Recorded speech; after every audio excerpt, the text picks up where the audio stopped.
Floor is yours. Well, good morning.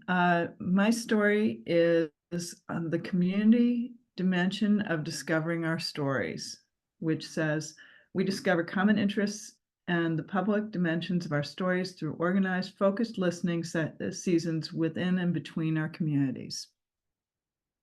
So I'm going to tell you what's been going on at Central Lutheran Church. In the last year, we've gone from being a small congregation with a pastor and a deacon and a big expensive building to a smaller, poorer congregation with only a deacon and a building for sale. We've become a congregation that is searching for a new home and full of anxiety and grief. And I've thought about this a lot because it happened really quickly, and it really embodies the tipping point. A number of things were moving slowly. Our pastor's health was worsening. Congregants faded away during and after the pandemic. Some large donors left or died. And then things happened really fast.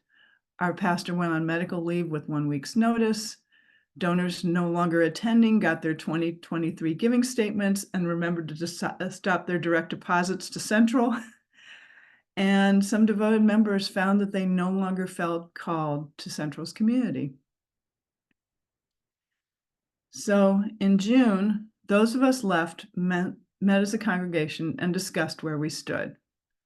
We have been looking at rooming with one of two congregations. One is St. Mark's Lutheran, which has a small, older congregation, a traditional service, and two important direct service ministries to the neighborhood.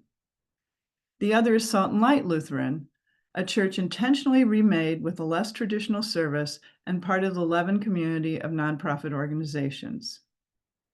In the meeting, it was clear that the congregation was split, mostly along age lines, with older people preferring St. Mark's and younger people, that is, people under 75, preferring Salt and Light.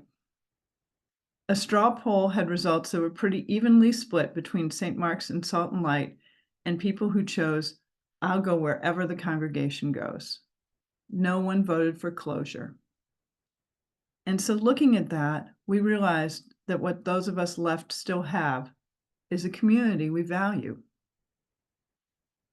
Since that June meeting, Chris and I have been part of a team that has been interviewing everyone still remaining in the congregation. These interviews have been fascinating.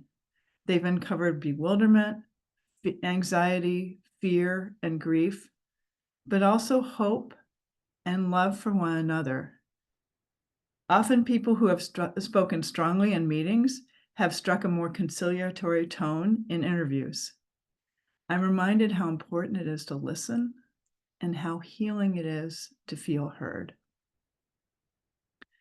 So Central's leadership, which is a weary group, I will say, is clear that we are seeking a way to hold onto our community and find a path we can all support.